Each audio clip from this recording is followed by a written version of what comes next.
The latest report card on Illinois schools is out, and there's a mixed bag of results for the state students. Graduation rates are at a 15-year high, and test scores are up, but there's a lot more to the numbers. Becky Vivi is the bureau chief for Chalkbeat Chicago, and she joins us now. Well, let's clarify. So graduation rates are up, but ACT scores are down from where they were a decade ago. Becky, that seems to be two different stories.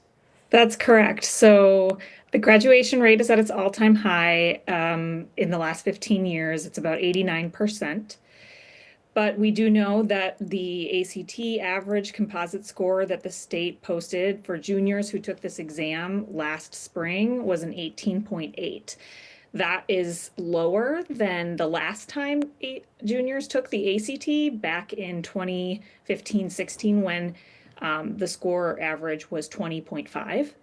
And in the meantime, we were a state that gave students the SAT, and what we know from the pandemic years of the last 5 years or so, SAT scores were on the decline as well. So it is perhaps not surprising that the ACT average is lower than it was a decade ago. And I think that that raises a lot of questions about sort of the generation of high school students that are moving through high school right now and graduating and moving out into the workforce. Can you update us on how students scored in reading and versus math? I know in English, it looked like students were scoring quite a bit higher, but I know some of the scoring proficiency changed as well. Yes, so the state of Illinois tracks how many students are deemed proficient based on a score on the standardized test that they give to all 3rd through 8th graders in the spring. This spring, that test is called the IAR, and this spring, all students sat for that test. But over the summer, the state decided that they were going to change the score needed for a kid to be deemed proficient. And by changing those scores, they changed them in a way that led to more students being considered proficient. So that's just lowering standards to make it look better, Becky?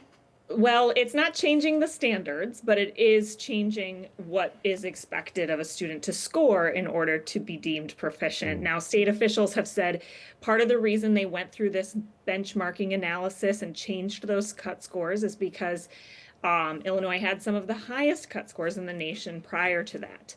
But what is really challenging, and what a lot of advocates I've spoken to have said, and even, school leaders and people who study these kinds of changes for students, they are concerned that it makes year-to-year comparisons very difficult, and it sort of artificially moves kids upward, or it makes everything look like there's better performance when really that may not. And when the ACT scores are going down, but graduation rates are going, I mean, it's a roller coaster of results that really don't give you a great picture, it sounds like.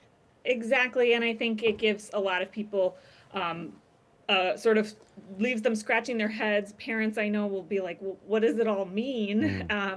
And I think that it can be a little bit confusing for folks when they change these cut scores. Like I said, the standards have been the same and the grade level expectations are the same, but changing those cut scores on the test make it harder to compare, okay, are kids making progress? Are this year's 3rd graders more proficient than last year's 3rd graders?